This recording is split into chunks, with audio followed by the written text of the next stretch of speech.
Welcome. I'm Julie Davis, President of City Club. Thank you for joining us today for the first City Club event of 2021 and the beginning of our State of the Possible series. As we begin, I want to acknowledge that the land we are on is native land and was stolen from people who lived here for thousands of years. Here in the Portland region, this land is the territory of the Multnomah, Cathlamet, and Clackamas, the Tualatin, Kalapuya, and Molalla, the Wasco, Cowlitz, and many other indigenous people who have known the power and beauty of the Columbia and Willamette rivers, lived here, raised their families, and built communities and traditions that live on. Together, we recognize their unbreakable connection to this land, and we honor the resilience of their ancestors and the hope of future generations. Wow, how are you all doing out there? Are you just getting by? Or are at least a few of you starting to feel a little better about things? Personally, I've always looked at January as a hopeful month. Sure, it's rainy and mostly cold outside, but this time of year, the daylight begins to stretch a little further into the afternoon, and I start thinking about the things I'm going to do in the summer. I know a lot of us are still stuck in the muck and gloom of 2020, but we have reason to be hopeful. Last year changed the world forever. That means we can't go back to the way it used to be. We have to figure out how to make things better. You know, we don't get that chance every year. That's the spirit we're approaching our new State of the Possible series with. We recognize that Oregon's leaders face huge challenges, and we definitely want to hear how they plan to navigate the year ahead. But this moment also demands vision and intention about what we're building, because the decisions we make now are going to shape our communities for generations to come. These are hard times, but these are exciting times too. I hope you'll help us with your questions and support to challenge our guests to think beyond now and imagine a time of transformation. This afternoon, we're joined by Senate Majority Leader Rob Wagner and House Majority Leader Barbara Smith Warner. We had hoped for a bipartisan conversation and attempted to work with Republican leadership to find a time that fit their schedules, but they ultimately declined to participate. City Club has a long history of convening conversations across party lines and making space for dialogue that clarifies differences and defines common goals. Political parties and their strategists may change over time, but our commitment to open, honest dialogue will always be one of our highest priorities. Okay, let's get started with today's conversation. If you have a question you'd like to ask about the state of our capital, you can post them to Twitter using the hashtag #StateOfThePossible or email us at questions@pdxcityclub.org. I want to take a moment to thank our seasoned sponsors, Chevron, The Standard, and Wells Fargo, for supporting our State of the Possible series. I'd also like to thank our supporting sponsors, Kaiser Permanente and Tunkin Torp, and our partners at Pamplin Media, X-Ray FM, and Merge Design. If you're ever unable to watch our forums, you can listen in via X-Ray stations, including 91.1 FM and 107.1 FM. Finally, a big thank you goes out to Caitlin Baggett Davis for producing today's event. It's now my pleasure to welcome Dana Haynes, Managing Editor of the Portland Tribune. Dana will be moderating today's conversation. Thank you, Dana. City Club has given us a difficult task today, to to lift our gaze to the future and to ask, how do we get from here to there? Given the realities of 2020, the pandemic, wildfires, financial hardship, and nationwide focus on racial injustices, it may be more important than ever to define a hopeful future that is worthy of the fight. The City Club has asked us to divide our conversation into two parts. For the first 15 minutes, we'll focus on the 2021 legislative session. But the lion's share of our time today will look at the state of Oregon in the next couple of decades. The future is not written. Leadership will determine the state of our state in the future. I want to ask my guests some questions about policy whose impacts lie decades down the road. As a reminder, send your questions to City Club's Twitter account using the hashtag #StateOfThePossible, that's all one word, or email your questions to questions@pdxcityclub.org. Let me also say first that we will hear from many voices today, including likely the voice of my cat, Violet, who will be wending herself around my legs and informing the audience loudly that she has not yet been fed. To assure the lawmakers, she does not live in your districts and she is not a constituent. Now, let's begin with offering both of you a few minutes to represent your general thoughts on the coming session. Representative Smith-Warner, do you want to kick us off? Sure. Thanks so much, Dana. Thank you, Julia, and all of City Club. Joining City Club, I've been a member for a couple years, and I never get the opportunity to go in person. So another unexpected benefit of the pandemic and these moving to online has been my ability to catch a lot more of these conversations than I have been able to in the past. So thank you for that. Thank you for your pivot. Boy, state of the possible. What a great premise that is. We, the House Democrats, we just put out our policy agenda last week, and we called it Transformation Through Crisis, because that is really what we are looking at. I think it goes really well with the whole concept of state of the possible. So we know that we are dealing with the fallout of all sorts of crises, right? The pandemic and all of the health and the health and economic and social impacts of that, wildfires that have gone through, our ongoing reckoning with racial justice, all of those things. So how do we learn from them and use them as an opportunity to really make meaningful change? Well, that is broadly what the House Democratic Caucus hopes to do. Couple things. We plan, the most important thing that happens in a legislature, and this year more than ever, will be the budget. We have to put out a 2-year balanced budget. And in that work, we will have pledged to center the people who are the most impacted by these multiple crises. We learned a lot after our responding to our last recession about what not to do, honestly, about how to do penny-wise, pound-foolish budgeting. And we are being intentional about centering the needs of those most impacted in the work that we are doing going forward. We also have seen the gaps in our healthcare system, public health broadly, access, affordability.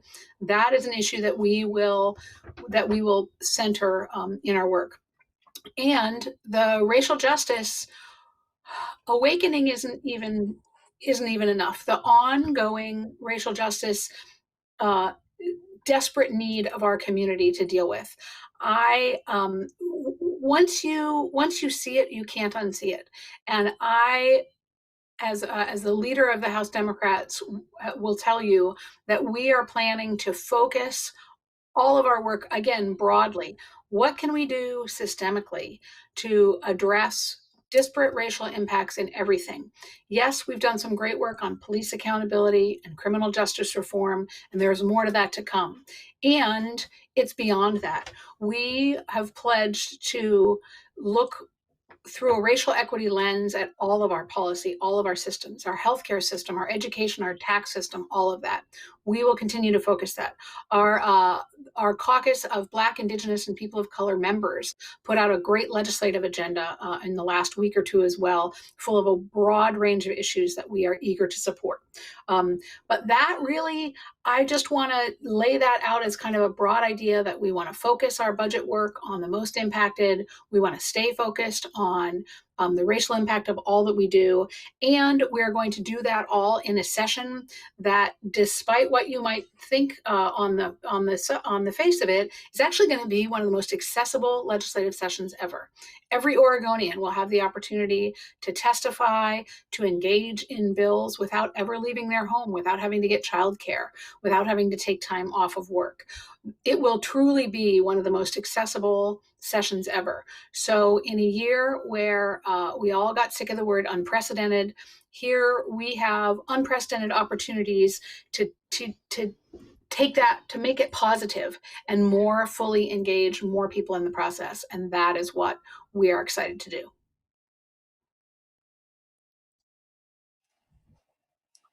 Thanks, Dana. It's great to see you. And Representative Smith Warner, fantastic. And CM, hello down there. Folks may or may not know that with Dana, our time almost overlapped working at Portland Community College. In fact, I think when I came in, there were still warm file folders as he left to go pursue his writing career. And thank you for City Club for having me as well. I have a fond memory of being a college student at Portland State University and walking down and attending all kinds of forums. And actually, a dozen years ago, maybe more, I was a member of the City Club's Civics, Advocacy, and Education Subcommittee. And boy, does that seem like that kind of work right now in our civic life is needed more than ever. Really proud to partner with Majority Leader Smith Warner as the Majority Leader in the Oregon State Senate. By this point, I feel like sometimes we're almost finishing each other's sentences. And I'm really proud of the fact that for over a decade now, Democrats in the Oregon Legislature can point to some big successes meeting Oregonians' fundamental needs. Paid sick leave, our clean fuels program, minimum wage, reproductive health equity, our landmark Student Success Act, juvenile justice reform. But I do believe now, as you heard from Representative Smith Warner, we're facing probably the greatest challenge in the history of the state potentially. And I'm really excited about the opportunity to participate in helping lead Oregon's recovery and building on those successes. So our job this legislative session is to show up. It's to show up for all Oregonians, regardless of your age, your ability, your gender, your identity, your race, your party, or your zip code. COVID-19 is obviously going to be at the forefront. And I do believe that we are feeling that sense of hope, even with the gray skies, the lengthening days. But as I just heard last night too, the importance for all of us to stay diligent in following public health best practices right now is critical. With over 400,000 residents of the United States who have passed, I just heard that in the next 3 weeks, we might lose another 100,000. And as the vaccine gets distributed, it's really important that we continue to follow those guidelines. In terms of the legislature, as we recover, we need to be focusing globally on some really important issues, like access to healthcare, and especially through that equity lens that you heard Representative Smith Warner talking about. We need to be looking at opening our schools safely. We need to be working to help our small businesses recover. We need to be partnering with the Biden administration and making sure that that can happen. We need to make sure that our recovery is equitable as we prioritize helping urban and rural Oregon, as it witnessed with the wildfires this past year, and continuing to focus to lift up marginalized communities at every step. And this is not just a one-day, one session, one bill commitment. As you heard from Representative Smith Warner, this is a muscle that Oregonians need to continually exercise to build our public policy and budget framework through an anti-racist lens. It requires all of us to stay diligent. And while we're doing that, we cannot also fail to recognize that there are important issues that we cannot ignore.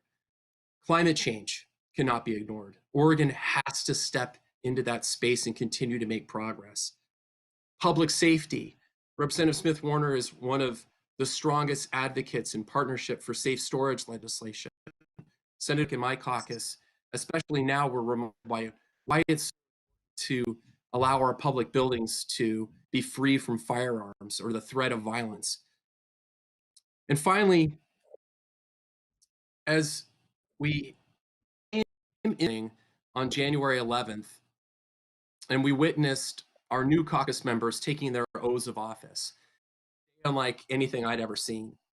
It was after December 21st when we saw Trump and the Proud Boys, who were abetted by legislators, attack the Oregon State Capitol. It was after January 6th where we saw the attack on our Capitol and the attack on our democracy.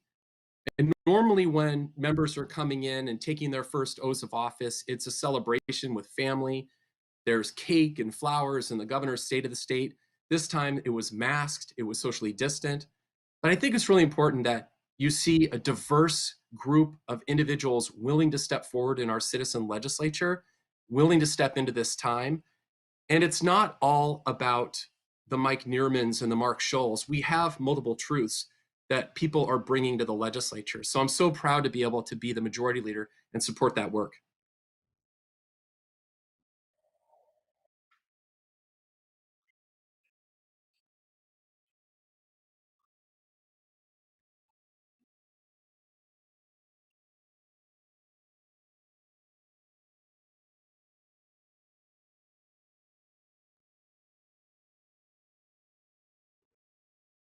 To agreements across the aisle, and either of you can take the first swing at this.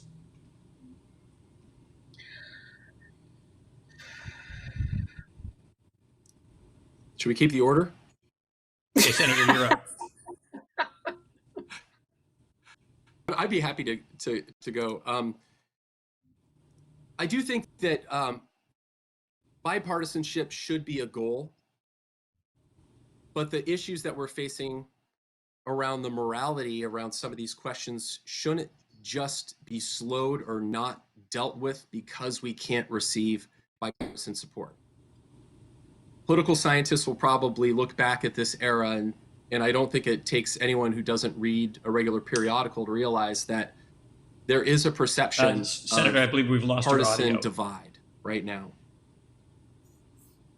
And I think a lot of that is broken down around a differing notion of what the responsibility of the government is to meet the essential needs of Oregonians. Do you want to take a quick swing at I'm hopeful, just like last legislative session, that we will see bipartisan legislation and budgets move forward that will achieve bipartisan support. When Senator Jackie Winters, in one of her last bills session, was looking at juvenile justice reform, I don't know if the willingness in the current Republicans in that caucus would be interested in stepping forward without her leadership. So I'm not sure that necessarily bipartisanship is the goal. I think the goal is focusing on what is the legislation that is needed for all Oregonians. But I also do believe that we have a responsibility. I spoke about this. Every single one of us, regardless of whether you're driving an 18-hour round trip or if you're just being able to drive over to the Capitol from the same county, come with the same responsibilities to be able to come together and have civil debate. And I'm truly hopeful that we're going to be able to do that again this legislative session. Thank you.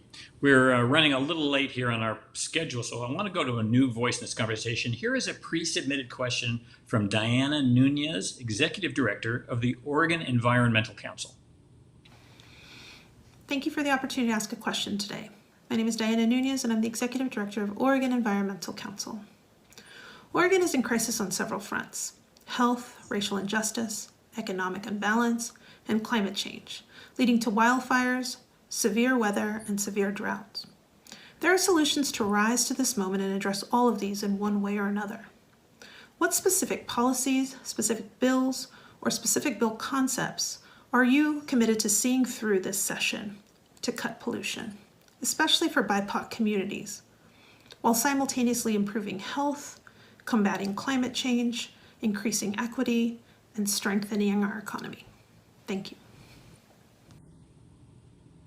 Again, given that our time is short, who would like to take a swing at that? Yeah.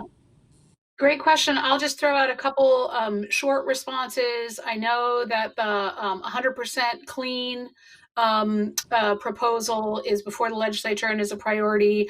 I also have worked as an individual, and our caucus has with Verde, who have a number of environmental justice specific proposals, whether it is the ability to provide lower rates on utilities for low-income Oregonians, just like big businesses and big consumers get a discounted rate. The idea of being able to provide a discounted rate to lower income folks as well. There is quite a range, and I would argue that as much of a priority. Again, the wildfires have been our reminder of this is an ongoing crisis that threatens all of our communities. Thank you. And really quickly, the only thing I'd add is making sure that we have the budget to support DEQ and some of those other critical agencies that hold polluters accountable for that work, especially as it impacts traditionally marginalized folks in our state. Here's a question for both of you. What are you doing to make sure that Oregonian school children are protected from vaccine-preventable diseases? And what is the commitment to making that happen? I mean, if not in a pandemic, when? Yeah, there was a bill in the 2019 session that got through the House and fell victim to one of the series of Republican walkouts in the Senate that would have indeed removed any non-medical exemptions to the vaccine requirements. I'm with you, Dana. I think if there's ever a time to be able to do this, it is now. That bill has been reintroduced, and I plan to support it. And I just, again, it is part of the whole issue of the inability to acknowledge that there is truth and there is not truth, that there's not just differences of opinion. And it kind of plays into that underlying conflict that is another part of the last year's crisis of the inability to acknowledge that there are truth and there are lies, and you have to call out both of them. And unity is important as long as you can acknowledge the difference between those two. Senator? As the only Democratic chief co-sponsor in the Senate on House Bill 3063, this was priority legislation for me in 2019. I was extremely disappointed to see it fail. I just have to underscore what Representative Smith-Warner said. We have to have the courage to take on sort of that loud conspiracy voice. They're very organized. We have to acknowledge that. We get peppered, our staff gets peppered. But when you see people coming in and testifying on bills, threatening legislators, saying that they're going to spit on them, having to have state police walk you from committee to your office, and seeing people, while I was trying to pass the Holocaust Education Act, talking about the equivalency of the Holocaust in terms of childhood vaccination prevention, it's abhorrent.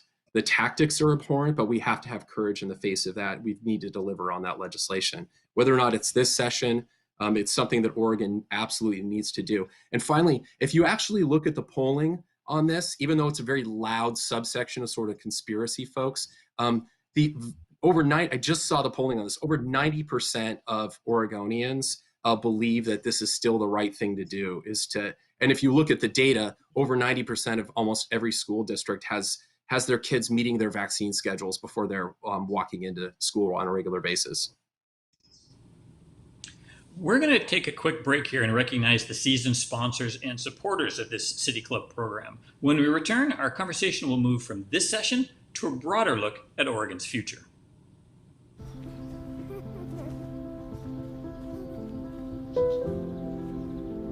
It's only human to pursue the elusive, while also capturing the possibilities, even something like CO2. Over the last decade, Chevron has spent over $1 billion on carbon capture projects and is investing in startup companies working to transform carbon into new forms of energy.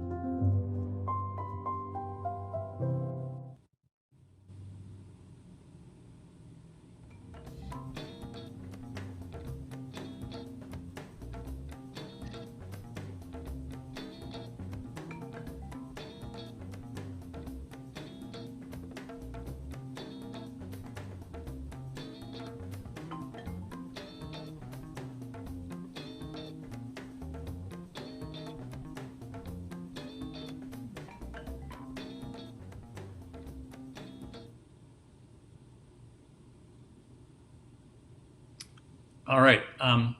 We're going to start this next segment with a pre-recorded question from Econ Northwest.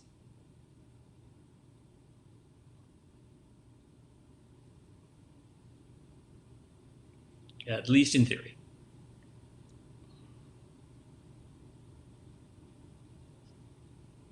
Hello, my name is Lorelei Gentleman. I am a partner at Echo Northwest, a public policy research firm based here in Portland.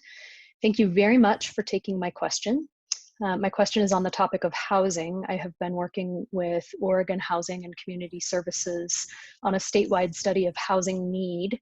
And we have found that in order to meet housing need, we would need to increase production from a total of about 20,000 units per year on average to a total of about 30 to 40,000 units per year on average, and that as much as 40% of that total need would be to serve households who earn below 50% of median family income.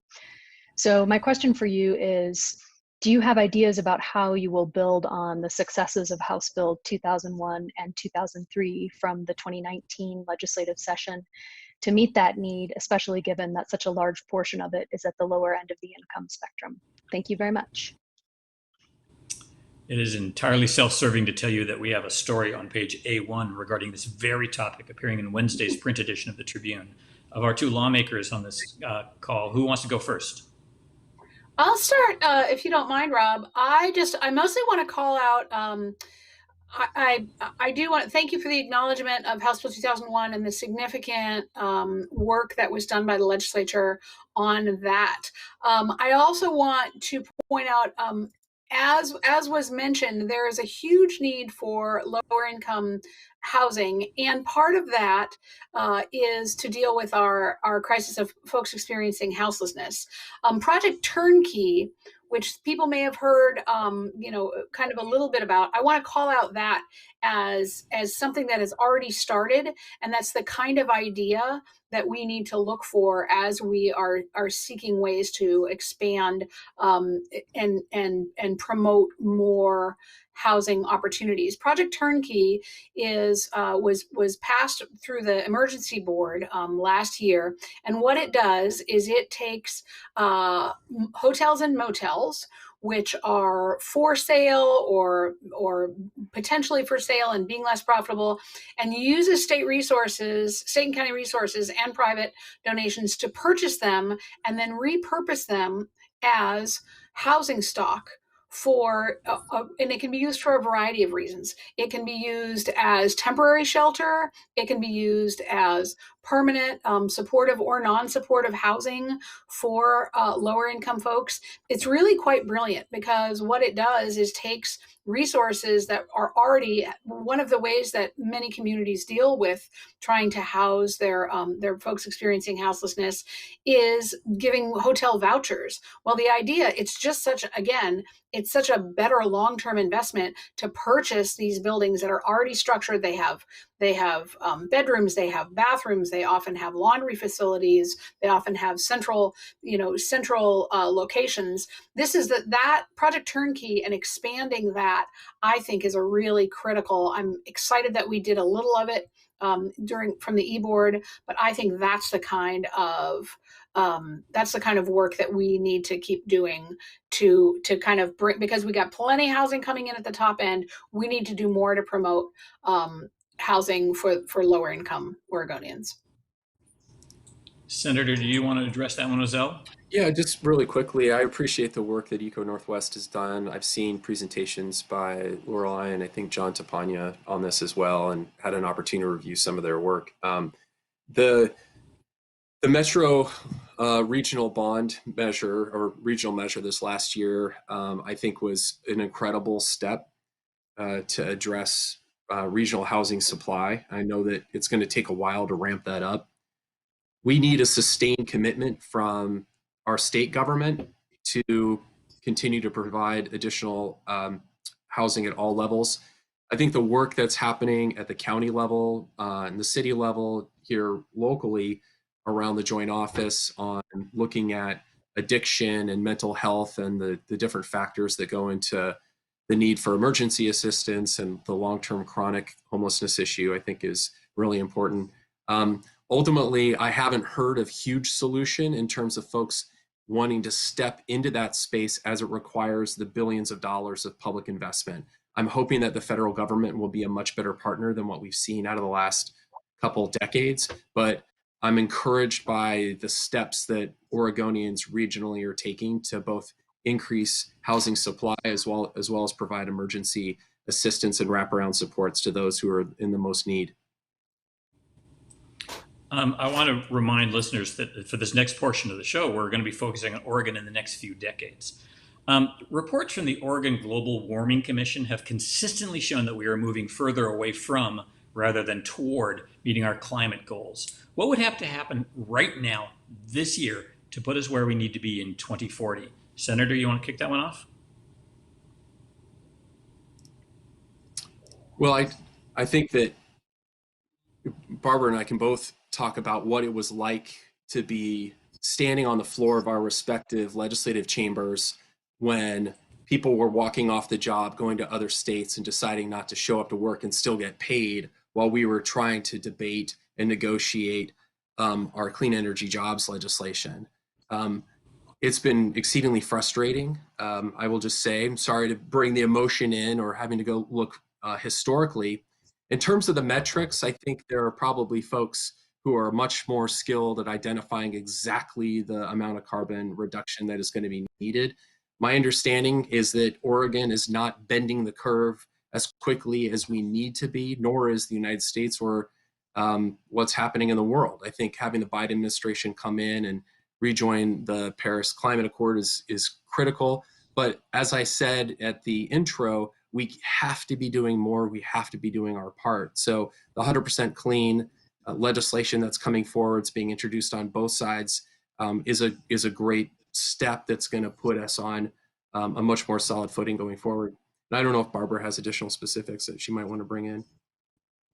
Representative? I do not, Rob. I do want to say mostly that I do not have specifics, but I do know I have been briefed on the governor's executive that she passed at the end of the 2020 short session, and that is a multi-agency across departments effort. And I know that there are numerous elements of that are going to that are going to have the ability to do that, and we still are going to need, in order to kind of buy into any sort of regional work on cap and invest, whatever it is, a market-driven solution like that has been proven to work. I'd like to remind people the whole concept of cap and invest came out of our successful work in the 70s and 80s about holes in the ozone layer, right? It was a market-driven solution proposed by business that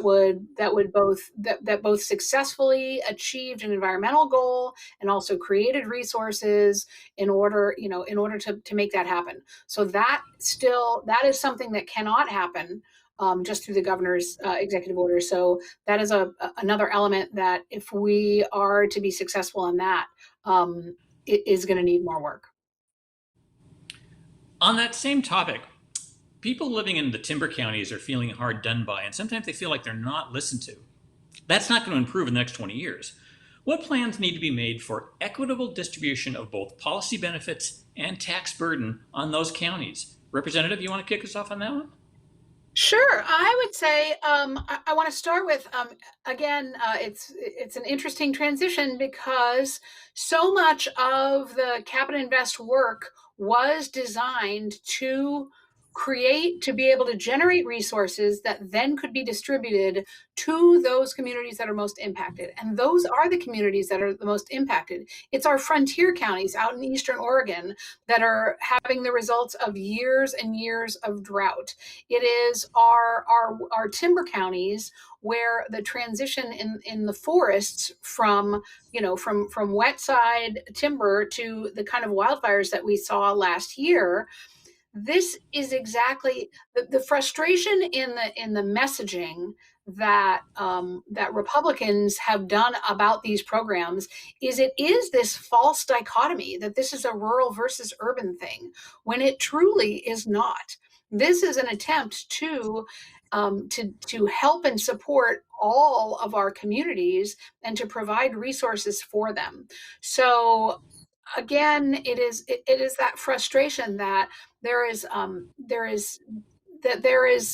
so much, so many of the policies that we put forth are specifically geared towards those communities, yet there is no acknowledgement of that truth. Senator, do you feel like you want to step in on that one?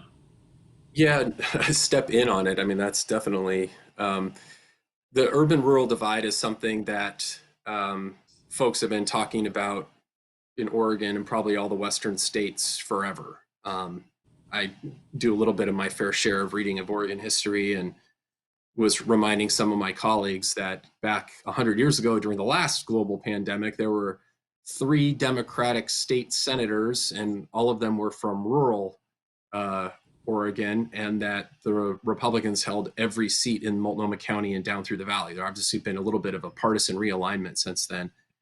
When you mentioned, Dana, taxes, I do think it's important to note that because of the nature of personal income tax, a lot of the benefit goes to support local communities, whether or not that's our education or our healthcare delivery system. That is tax money that's generated in the valley that goes out to support rural communities. There's sort of this, what is the next step regarding the timber wars? Not to plug a different media source, but I've really found the OPB series on timber wars fascinating to go back and actually revisit through the 1980s and up through today. It's not a simple solution. I do believe, like Representative Smith-Warner said, it takes people sitting down with a common set of facts and trying to negotiate and figure out how to move forward together. There's some hard truth out there, I think, as it relates to a global economy around timber. I think one thing that we can absolutely demonstrate that we have to do, especially following our wildfire season, is that the legislature needs to make a sustained commitment to be able to invest in rural jobs in the woods. I think that it's a win-win in terms of the benefit to local economies, as well as to what we're trying to do to combat future catastrophic wildfire as well. We've been, in my newsroom, we've been looking at both your agendas and the agenda of the Caucus of Black, Indigenous, and People of Color, called the BIPOC Caucus. Everybody has a lot of things they'd like to accomplish. This is a tough question. What one thing addressed now in this session would have the largest impact on Oregonians of color by the year 2040? Senator, take that one. Yeah, you know, I was so impressed, and you can find this or put it in the chat or link to it on Twitter or whatever. You can tell I'm, you know, generationally challenged here. But the BIPOC caucus agenda that was released a couple weeks ago, it has a comprehensive slate, 10 different policy areas and 50 different bills. And I think it's difficult to point to one piece and say, well, 400 years of oppression, we're going to figure out what's the one bill. I think it is sustained work in every facet of state, local, federal government, and a partnership with our business community to think about how we do business differently. It's not just enough to put Black Lives Matter as a bumper sticker or a lawn sign in your yard. We have to have folks that are making all of our policy decisions through that anti-racist equity lens. This upcoming legislative session, the Governor's Racial Justice Council, which I think needs to be continued throughout, is bringing forward some proposals around economic development. I am a proud member on that subcommittee, and I look forward to seeing what those additional investments might be. I think that's one place to start. I know in the criminal justice space and also in the education space, there's legislation that needs consideration this session as well. Representative? Yeah, I agree with it. It's hard to pick just one, but as somebody who's been on the revenue committee for a long time, for most of my time in the legislature, I would say that the disconnect from the CARES Act and that taking away that that kind of additional high-end tax cut, and broadly continuing to acknowledge the income disparities and working to make our revenue system more balanced. This has been a recession that has hit lower income people hugely, and middle and upper income people not so much. One of my staff sent me a thing the other day saying there have been 56 new billionaires since the beginning of the pandemic. That's gross. That's horrifying. And yet that means that there are still a ton of resources that we need to be able to bring into this state and to the national government. And that ultimately, having those revenue sources is going to allow us to is going to, I would argue, help all Oregonians, our BIPOC Oregonians, as well as everybody, because the more equitable our tax system can be, the more resources there will be for the people who need it, and we will be able to center the folks who have been the most impacted in the work that we do. Yeah, Hey, Dana, quick plug. Yeah, go ahead. Oh, go ahead. No, just one thing, and I think it's important that as we do this work, we also look at an individual level, and we start by panning the room. And so we look at who's having this conversation right now around what are the things that we can do. And so I both believe in allyship, that we as privileged white individuals need to be engaged in this conversation, and it shouldn't be about tokenizing our communities of color, but we need to do the deep work of leaning in and asking communities of color what they need. So I don't think it's enough for us just to say, we're going to sit and make that sort of determination. We absolutely need to be open and need to be moving forward, but it requires, as I said, all of us working together to make that happen. If people want to know more about the governor's Racial Justice Council, we have an opinion column by Marcus Mundy in this Wednesday's Tribune. He explains it quite well. It's a pretty expansive project. Let me change topics a bit here. Epidemiologists have a mantra: don't spend your time worrying about the current crisis, worry about the next crisis. What lessons have we learned in 2020 and this month that will improve the state's reactions to the next pandemic and the one after that and the one after that? So I will actually, while I'm not sure this is a complete connection, let me use this opportunity to mention something that I've been thinking a lot about, we as a state, right? That really a lot of our ability to respond is based on our underlying systems, right? And our data systems and our and how well our agencies work. And I think that whether it is, confusion, acknowledging that the federal government has been a terrible partner in this in 2020, and that there are that we all hope for a huge improvement in that with the Biden administration. Whether it is the rollout of vaccines, contact tracing, problems with the employment department, so much of the kind of our sticking points in our response had to do with systems, right? With how our agencies, like how up to date their databases are, whether our ability to manage that. We as a state, unfortunately, have had a lot of trouble for a place that is so rightfully praised as, whether it's the Silicon Forest or all the app development that we have in Portland. Technologically, we have, that is a shortfall in how our government and our agencies work. And to me, and that is something that I, think and kind of worry about a lot. And unfortunately, I don't have a solution. But paying attention to the problem is half the battle. And to me, that was a big, like, in order to deal with this stuff in the future, we need to now, once we get into a place of not immediate crisis, we need to look across the board at our systems and our databases and our structures in our state agencies and that's not sexy, But as we have seen, that's the kind of structural stuff that if it's not working well, it can really hamper our ability to respond. And Dana, really quickly, I think it's difficult. I think there's a little bit of two things. One is a mindset approach around public health. And when you're talking about, as Representative Smith Warner just said, these long-term issues and sustaining, it feels like you're sort of lifeguarding, the beach, where you're looking out, not necessarily sure that anyone's ever really going to go under, but you still have to have the important work where people are trained and you're ready to act when something happens. The virus didn't stop at the state border. I want to applaud the governor for having some real courage on addressing what she did around mask orders. And if you look at the data, we really did do one of the best jobs, and continue. As I said, the next several weeks are still critical times for people to be following public health best practices.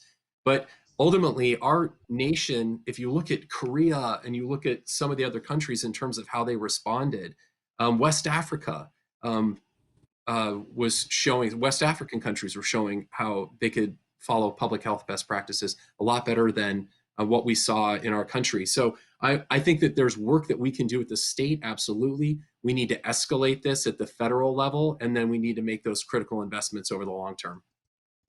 Let me change topics here for a second. Is homelessness solvable?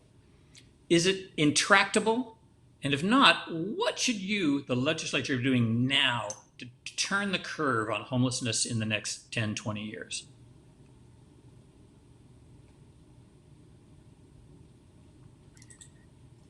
I'd be happy to. I was going to say, if we're taking turns starting, then it's your turn. Okay, I'll go, and then you can come in over the top when I get it all wrong, Barbara. So I think that there are issues. The nature of the question is disheartening to me.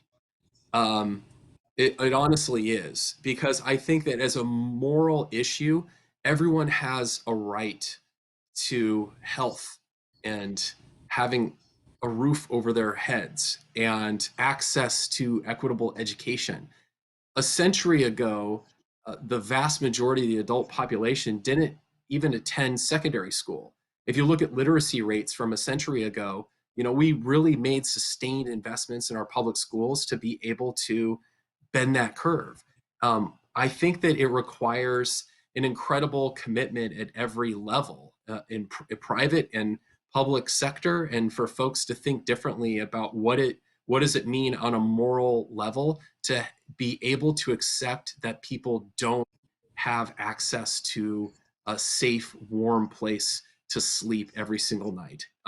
So I on the first part of the question, I would say it absolutely is our responsibility. Everyone in our communities, you see that. I hear it at every town hall. I just think it's extremely complicated as well, given our current structures. Representative? Yeah, I would just going right along with that, Rob, is, I get a lot of calls and emails from constituents, and there is someone camping in their neighborhood or on their street, and they want you to fix it. And except that by fix it, they mean they want that person not to be there anymore. That doesn't fix anything. It's the reality of how many facets there are. And it is the person who is experiencing it. Are they, speaking of Echo Northwest, they did a great report. I think it was last year. Time is fluid in the now, so I can't really remember exactly when it was, but they did a great report on like the differential between chronically homeless and not, and how they had different needs. But I would just say that broadly, what we need to acknowledge is there is not one way to fix it. Moving that person isn't going to fix it. We need to deal with the housing. And I want to go back again to the Project Turnkey. That's a huge, important element in having space to provide to people. But we are going to need to deal with addiction and mental health support supports. Give people the support to deal with their addiction issues, to deal with their mental health issues. Acknowledge that for a chunk of folks, they're always going to need supportive housing. But for another chunk of folks, they need more and better job training, right?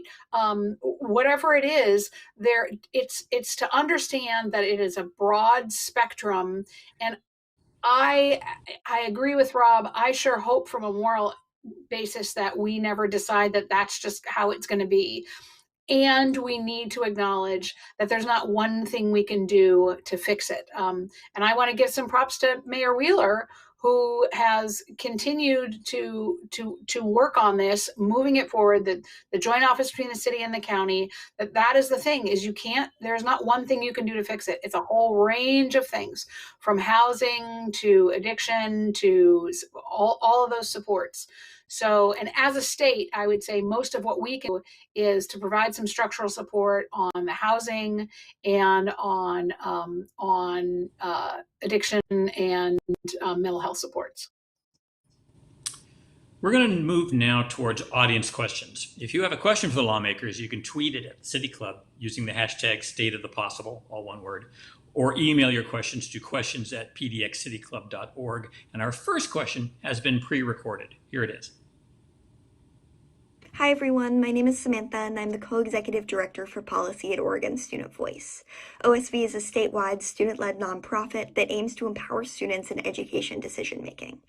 Virtually every education policy impacts students, so it is crucial that we are represented every step of the way, from drafting to editing to finalizing to lobbying. Given this, my question for you is, what are you doing to make sure that students are engaged in the legislative decision-making process? That's a really good question. Representative, do you want to kick us off? Well, I have to defer to Wagner. I was just going to say that has Rob Wagner written all over it. Rob is part of the Oregon Student Association Mafia, as I refer to it, that an inordinate number of current legislators of both parties come out with a great history of the Oregon Student Association. So, Rob, take it away. Well, I appreciate it. So I have 4 teenagers, and I know Barbara shares a couple around her kitchen table every night too. So if you don't think that students have strong points of view as well as really good ideas for how to govern the state and our federal government, just, we'll have you on a Zoom call some night and, bring you in. It starts with policymakers being really intentional about making sure there is student voice at the table. I had an opportunity to serve as the chair of our local school board. And one thing that I did, and I ran on this, was making sure that there were student representatives from each of our high schools on the board who sat with lawmakers and had an equal voice. Now, they didn't have, since they weren't democratically elected, they didn't have a voting voice, but boy, were they listened to. Another thing is, when I was at Portland Community College, probably the most proud thing I ever did was start the legislative internship program and provided opportunities for students who traditionally didn't have the access to the corridors of power, didn't have the resources. So we actually set up a program where both through philanthropy and through some college funding, a cohort of students was able to get college credit and to be able to provide a little bit of a stipend so they could get to and from the Capitol and be able to be part of the process. And I think we have to be actively engaged to reach out to students from all backgrounds. It can't just be students who have access because they have time or they have privilege. I think we need to be really engaged. And I've seen it where interns of mine are now going on to do absolutely incredible things. And so I definitely support that, and I think there's so much more we need to be doing at all levels. Let me keep thematically. My former colleague, Representative Akasha Lawrence Spence, who served in 2020, she did an amazing youth outreach and engagement program that we have asked her to help us kind of amplify and spread throughout the House Dems. So I look forward to utilizing a lot of the work that she did in that and helping more of our members to engage students more directly. We're going to stay with this theme because our next question is from another high school student, Samantha Block. Samantha says the legislature is required to propose redistricting based on the 2020 census data. Her questions are, will lawmakers consider passing legislation to reform the redistricting process? Will it be possible to host public hearings about the redistricting? How transparent will the process be? And do you expect the legislative plan to be approved, or will it go to the Secretary of State? Representative, you want to try that one? Sure. Sorry, I missed a little bit at the beginning. One of said teenagers was coming up and seeking food, as they do. So broadly, I would say that I think that you can look forward to the same kind of very public, very accessible, very engaged process that we've done for redistricting in this state. As long as I've been around, the last 3 or 4 times. We indeed will still have a series of public hearings. Also, we are really centering the Black, Indigenous, and people of color community organizations in the work. There is kind of a group of organizations that have kind of self-organized and reached out to the legislature in their involvement, and that is really critical to make sure that they are involved. Much like a quick shout out, I'm the chair of the House Rules Committee, as Rob is the chair of the Senate Rules, where campaign finance reform work will be getting done this year. And I was just reading the City Club report about that the other day, and that is the first priority in their recommendations is to make sure that the Black, Indigenous, and people of color communities, the BIPOC communities, are engaged and follow their leadership, really. So on redistricting, I would say that is going to be a priority. There will be broad public engagement. And I straight up do not know if we are going to get the data in time to be able to do it. We're going to start now we've got a redistricting committee in both chambers, but we know that we are at least 2 months behind in the dates that it is normally done. And the legislature has a constitutional deadline of July 15th, I believe it is, to do the redistricting by. And we are looking at being unlikely to get the data more than maybe a few weeks before that, but maybe not there at all. So indeed, it may end up going to the Secretary of State's office just as a function of the data not being here. Senator, we're running really short on time. Do you want to address this? I don't really have too much more to answer, just that, the Trump administration really did hamstring us in terms of being able to provide census data in a really timely way. But we are going to do everything we can through the legislative process to be hearing as many voices as we possibly can, and especially looking at communities of interest. So I just want to underscore Representative Smith-Warner's commitment to that on the Senate side. I really want to thank our high school student, Samantha Block, for that question. It was a great question. Audience, that's all the time we have today. I want to thank Senator Rob Wagner of Lake Oswego, Representative Barbara Smith-Warner of Portland. My father taught U.S. history at the high school level for 30 years, and I speak for myself, for my newspaper, and for the Pamplin Media Group when I say we are grateful for everyone of every political stripe who steps up to serve in elected office. So to our guests, especially, thank you. And thank you to the City Club of Portland for the opportunity to participate in this series of events. The City Club's State of series will focus on the economy, the education, the region, Multnomah County, the City of Portland, elections, and so much more. You can find the entire slate of events at pdxcityclub.org. The Pamplin Media Group will be here for all of these events. I'm Dana Haynes for the Portland Tribune. Thank you for being here, and have a great day.